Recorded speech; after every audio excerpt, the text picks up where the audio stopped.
नमस्कार मित्रांनो, मी डॉक्टर लड्डा दैनिक लोकप्रश्न सह महाराष्ट्र न्यूज बुलेटिन मध्ये आपलं स्वागत आहे। तर मित्रांनो, आपण पाहिलं 2 दिवसापूर्वी सुरेश कुटे आणि Ashish Patodkar Dnyanradha multi state credit cooperative society या दोघांना कोर्टामध्ये हजर केलं। यांच्या वकिलांनी कोर्टामध्ये जो युक्तिवाद केला त्या युक्तिवादामध्ये त्यांनी आपण पाहतोय, मी तो स्क्रीनशॉट दाखवतोय जो मोबाईल मध्ये आहे।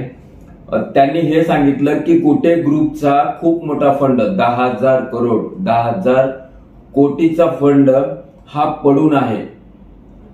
हा म्हणजे तुमच्या शेअर्स मार्केटच्या संदर्भातला आहे ते मोबाईलचा स्क्रीनशॉट। तर हा फंड पडून आहे पण, आणि याच्याबद्दल आम्ही पोलिसांना वारंवार सांगितलेलं आहे, तरी पण पोलीस या दृष्टीने तपास करत नाहीयेत आणि विनाकारण कुटेंना बाकीच्या गोष्टीत फक्त काहीतरी बोलून त्रास देण्याचा प्रयत्न करताय आणि त्याच्यातून आउटपुट काहीच निघत नाहीये, असं त्या वकिलांचं म्हणणं आहे। त्या वकिलांच्या म्हणण्याचा जर विचार केला तर खरंच असं आहे का की मागच्या 1 महिन्यापासून सुरेश कुटे यांची पाहिजे त्या दृष्टीने तपासणी होत नाहीये? या गुन्ह्याचा तपास जसा ज्या दिशेने जायला पाहिजे त्या दिशेने होत नाहीये। त्यांनी जर म्हणलेल्या या गोष्टीचा विचार केला तर मग असा प्रश्न ठेवीदारांच्या मनात येतो की मागील 1 महिन्यापासून पोलिसांनी नेमकं केलं काय? मागील 1 महिन्यापासून पोलिसांनी कुटेकडनं कोणती माहिती जमा केली? फक्त मिनमिनटा वगैरे एवढ्याच गोष्टी बघितल्या का? बाकीच्या गोष्टी पाहिल्यात का? एक दुसरा प्रश्न असा येतो की कुटेच्या स्थावर मालमत्ता कुठे आहेत नेमक्या, याचा पोलिसांनी अभ्यास केलाय का? तिसरा प्रश्न असा येतो की ते ज्ञानराधाचे डिरेक्टर्स म्हणजे सदस्य आणि उपाध्यक्ष यांच्यापर्यंत साधं असं डुंकून पाहण्याचा तरी पोलिसांनी प्रयत्न केलाय का?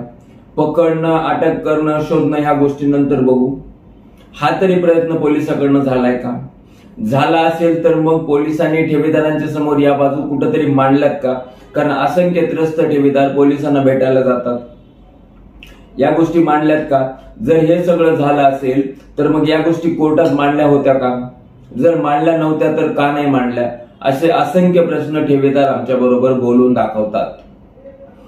विषय असा येतो म्हणजे त्यांच्या वकिलांचं तर हे म्हणणं आहे की कुटेंना त्रास देत पोलीस ठेवीदारांचे पैसे न मिळावे असाच प्रयत्न करतात। त्यांच्या वकिलांच्या आरोपाशी आमचं काही देणं नाही, आम्ही त्याबद्दल बोलत पण नाही। पण विषय हाय जो आम्ही पहिल्या दिवशीपासून आजपर्यंत लावून धरलाय तो म्हणजे ठेवीदारांना न्याय। मग या सगळ्या राड्यामध्ये, या सगळ्या घडामोडीमध्ये ठेवीदारांना न्याय कधी मिळणार आहे? घटनाक्रम जर सगळा पाहिला तर कुठे फेसबुकवर यायचे, वेगवेगळ्या गोष्टी सांगायचे, पुन्हा दिव्यांगन दास शर्मा वगैरे या सगळ्या गोष्टी बोलायचे, नंतर मिनमिनटा, फेमा ह्या सगळ्या गोष्टी चालत राहिल्या। 7-8 महिने हे सगळं चालत राहिलं। अर्चना कुटेंनी बऱ्याच जणांना फोनवर या गोष्टी सांगितल्या की कुटे साहेब फॉर्मवर सह्याच करतायत, खूप मोठी फाईल आहे, ती फाईल आताच कंप्लीट होईल, अर्ध्या तासामध्ये कुटे साहेब तुम्हाला व्हिडिओवर बोलतील। या सगळ्या गोष्टी चालत राहिल्या आणि या सगळ्या गोष्टींमध्ये सुरेश कुटे, अर्चना कुटे यांनी ठेवीदारांना 8 महिने खेळवत ठेवलं। त्या 8 महिन्यामध्ये त्यांनी काय काय बाकीचे झाकून कुटाने केले हे त्यांच्या जीवाला माहिती। पण त्याच्यामध्ये जी परेशानी झाली ती ठेवीदारांची, त्याच्यामध्ये अडचण जी आली ती ठेवीदारांना। बर, पोलीस यंत्रणेने कुटेच्या प्रॉपर्टी शोधून काढल्यात का? हे जाऊ द्या हो, हे फॉरेन फंड वगैरे ह्या सगळ्या गोष्टी जाऊ द्या, या गोष्टीशी ठेवीदारांचा काही संबंध नाही। कालचा जे मोबाईलवरचा स्क्रीनशॉट आहे तो कुटे ग्रुपचा आहे। कुटे ग्रुप हा वेगळा, ज्ञानराधा वेगळं। जर असं असेल तर कुटे ग्रुपचा ज्ञानराधाशी काय संबंध? आणि जर हा संबंध जोडला असेल तर पक्क ज्ञानराधाचा पैसा कुटे ग्रुपमध्ये वापरला गेला आहे। आणि हे जर होत असेल तर याच्यामध्ये मात्र ईडीची चौकशी नक्की लागते, ईडीची चौकशी लागते। त्याच्यामध्ये काही दिवसापूर्वी मी मलायकाचा एक व्हिडिओ अपलोड केलेला आहे, मलायका मल्टी स्टेटचा, आणि आणखीन एक ईडीची चौकशी सध्याची चालू आहे, ती नवजीवन क्रेडिट कोऑपरेटिव्ह सोसायटी। या सोसायटीचे सदस्य, या सोसायटीचे अध्यक्ष उपाध्यक्ष यांनी त्या ठिकाणचा पैसा वापरून स्वतःची प्रॉपर्टी उभा करण्यामध्ये तो पैसा वापरला असं स्पष्ट दिसल्यानंतर या सगळ्या गोष्टी ईडीने स्वतःसाठी हँडओव्हर करून घेतल्या. आणखीन एक गोष्ट आहे, आपण 3 दिवसापूर्वी विधान म्हणजे अधिवेशनामधले वेगवेगळ्या आमदारांचे प्रश्न आणि त्याच्यावरचं उत्तर या दोन्ही गोष्टी पाहिल्यात. तर उत्तर देत असताना संबंधित मंत्री सांगतायत की ही बँक नाहीये, मान्य, आम्ही पण पहिल्यापासून म्हणतो ती बँक नाहीये. त्याचबरोबर ते म्हणतात की नाही, या बाबतीत आम्ही सगळा सखोल अभ्यास करू, सगळा डाटा जमा करू आणि नंतर त्याच्यावर आम्ही रीतसर कारवाई करू. आता हे सखोल अभ्यास, डाटा, रीतसर कारवाई याला नेमके किती वर्ष किंवा किती महिने लागणार आहेत हे पण कळू द्या ठेवीदारांना. कळू द्या ना ठेवीदारांना.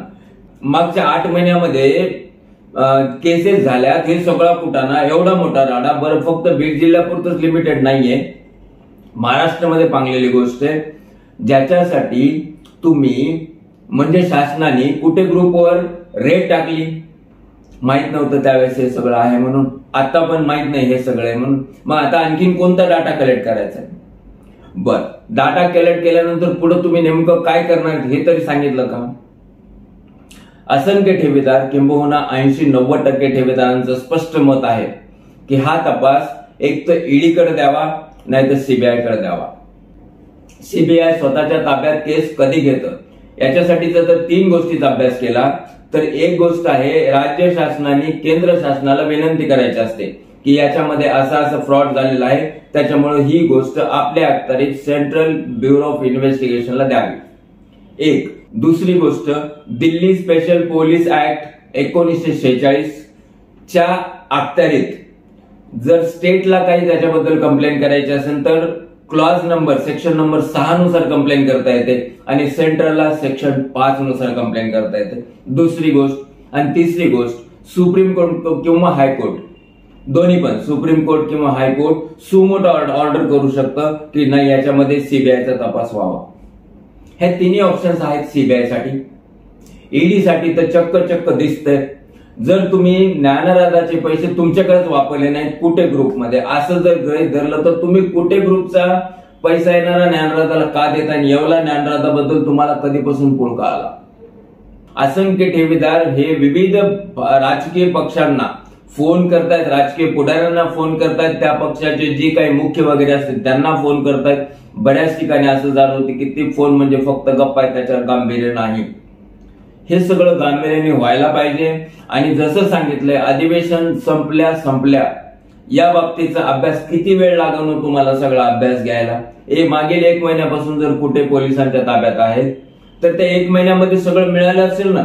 आणि दुसरं, जर कुठेचे वकील सांगतात की हे सगळे पेपर्स आम्ही पोलिसांना त्याच वेळेस दिले होते ज्यावेळेस त्यांनी कुठेला अटक करून पहिल्यांदा कोर्टात हजर केलं, तर मग या पेपरचा अभ्यास पोलिसांनी केला नाही का?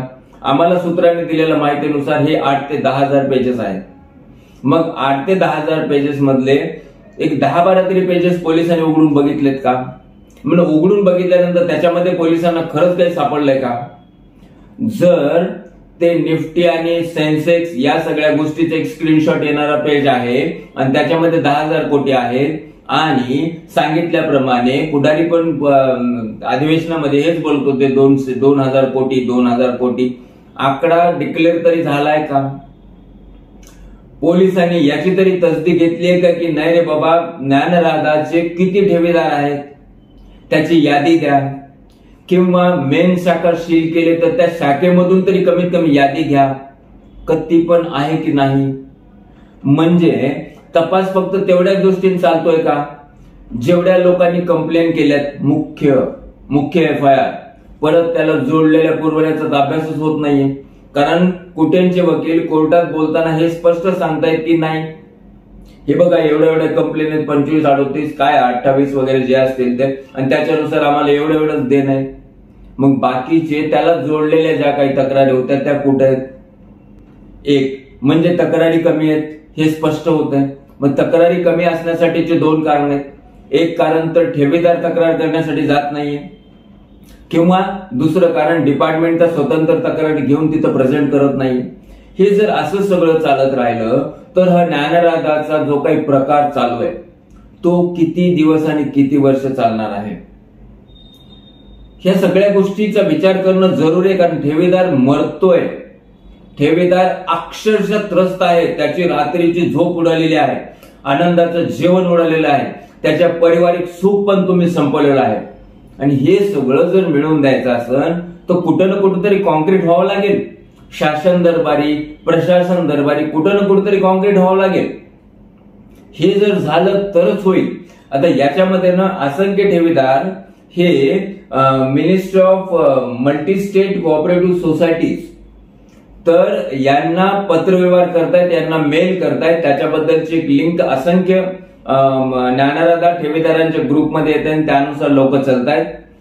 त्याच्यामध्ये मला थोडंसं पुढे जाऊन म्हणायचंय, ती कंप्लेन करत राहा, पण आता पुढचा जो व्हिडिओ करतोय मी त्याच्यासाठीच करतोय, ती तर कंप्लेन आपण करतच राहा, पण त्याच्याबरोबर आणखीन त्या ठिकाणी जर मल्टी स्टेट कोऑपरेटिव्ह सोसायटीची जर जुनी वेबसाईट उघडली तर त्या वेबसाईटमध्ये होम पेजला जर आपण गेलो तर त्या ठिकाणी एक लिंक येते आणि त्या लिंकनुसार जर पुढे क्लिक केलं गेलं तर तक्रार नेमकी कशी करायची याबद्दल मी पुढच्या व्हिडिओमध्ये हे सगळं सविस्तर बोलतोय. आता जे येतंय ग्रुपवर त्यानुसार तर कंप्लेन कराच, पण त्या नवीन पोर्टलनुसार पण चालू द्या. आता आणखीन एक महत्वाची गोष्ट, cooperative rehabilitation reconstruction and development fund. शब्द थोडासा मोठा आहे आणि कुठे जे इंग्रजीमध्ये वेगवेगळे शब्द वापरायचे तसाच भास होतोय, पण याला शॉर्ट मध्ये म्हणतात CRRDF.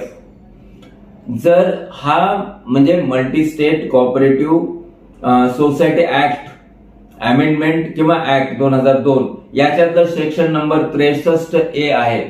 याचा अर्थ असा होतो की ज्या मल्टी स्टेट कोऑपरेटिव्ह सोसायटीज आजारी आहेत त्यांना मदत करण्यासाठी सदन मल्टी स्टेट कोऑपरेटिव्ह सोसायटी कडनं फंड घेऊन त्यांना मदत करता येते.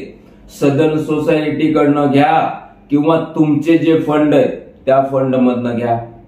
जर तुम्हाला जाणवतंय की ज्ञानराधा ही आजारी आहे, मग ही आजारी जर नसेल तर नेमका मग ह्याचं दुखणं कुठे आहे, पांघरून का घेतलंय याचा तरी शोध लावा. मागील अनेक दिवसापासून सर्वजण ओरडतात, मोठमोठ्याने ओरडतात, कुलकर्णी कुठे, यशवंत कुठे, त्यांच्याकडची किती प्रॉपर्टी आहे, त्या प्रॉपर्टी बद्दल नेमकं काय झालं, त्यांना आतापर्यंत का नाही पकडलं त्यांना आतापर्यंत. पासपोर्ट तर पोलिसांकडे जमा आहे, मग ते स्टेटच्या देशाच्या बाहेर तर गेले नसतील ना. मग तुमची पोलीस यंत्रणा ज्या ठिकाणी खूप जास्त सक्रिय होते, मग या कुलकर्णीच्या बाबतीत सक्रिय का नाहीये सक्रिय, आणि ती कधी सक्रिय होणार आहे? कारण कुलकर्णी पकडला तर ज्ञानराधा मधलं बरंच काही बाहेर येईल असं ठेवीदारांचं आणि जाणकार लोकांचं मत आहे. मग का नाही पकडत आहे त्या कुलकर्णीला? आणखीन एक गोष्ट सांगतो की जिजाऊ मासाहेब म्हणून एक मल्टी स्टेट, त्या मल्टी स्टेटचं फ्रॉड 1 वर्ष झालं. त्याच्यानंतर बबन शिंदे आज पण फरार आहेत, त्यांच्या पत्नी आणि आणखीन काही जणांना पकडलं गेलं, त्याच्यातल्या काही जणांचे जामीन झाल्यानंतर प्रकरण तसंच चालू आहे. त्या प्रकरणामध्ये खाडे 1 कोटीची लाच, हे सगळं तुम्हाला पाठ आहे. कोर्टामध्ये धाव घेतली. कोर्टामध्ये धाव घेताना त्यांनी फक्त त्या जिजाऊचेच म्हणजे संबंधित लोक नाही तर डिपार्टमेंट, या सगळ्या गोष्टी, central registrar, ministry of corporation, या सगळ्या गोष्टी, RBI, या सगळ्या गोष्टींना तिथं प्रतिवादी केलंय. आणि आमचे पैसे परत मिळण्यासाठी ही सगळी केस त्यांनी दाखल केली आहे आणि त्याच्यामध्ये शो कॉज नोटीस किंवा उत्तर द्या म्हणून या सगळ्या प्रतिवादींना हायकोर्टाने पाठवलंय. अशा प्रकारची एखादी हालचाल ज्ञानराधाचे ठेवीदार, राजस्थानी मल्टी स्टेटचे ठेवीदार, तुमचे ते परभणीचे ठेवीदार हे पण करू शकतात. मग काय होतं, आपण आता थोड्या वेळापूर्वी जी बोललो की CBI कडे तपास कधी दिला जातो, तर जर मी हायकोर्टामध्ये जातोय, जर मी सुप्रीम कोर्टामध्ये जातोय, तर सुप्रीम कोर्ट सुमोटो ऑर्डर करू शकतं CBIचा तपास व्हावा म्हणून. जसं की कुठेचे वकील बीडच्या कोर्टामध्ये म्हणतात की आमच्याकडे एवढा फंड आहे, असं तसं. आतापर्यंत ते सगळं चाललंय. मग असं असेल तर येऊ द्या ना एकदाचा फंड, आनंद आहे ना, चांगली गोष्ट आहे ना. फंड येऊ द्या, लोकांना देऊन टाका, लोक मोकळे, तुम्ही मोकळे, झंझट नाही, जयरामजी की. पण हे कधी होणार आहे? 8 महिन्यापासून व्हिडिओच्या माध्यमातून खेळवलं गेलं, आता पोलिसाच्या आड राहून खेळवलं जातंय, किंवा मग पोलिसच तेवढं परफेक्ट वागत नाहीत, अशा अनेक शंका कोट्यांच्या वकिलांनी कोर्टामध्ये मांडल्यानंतर सामान्य ठेवीदारांच्या मनामध्ये येतात। असे काही प्रयत्न करणे, फक्त चर्चा नको किंवा आश्वासन पण नको, असे काही प्रयत्न करणे की ज्या प्रयत्नातून आपला पैसा आपल्याला मिळणार आहे आणि तो लवकरात लवकर मिळणार आहे। या गोष्टीचे प्रयत्न नेमके काय काय करता येऊ शकतात त्या संबंधीचा हा छोटेखानी व्हिडिओ मी आपल्या समोर आणला मित्रांनो।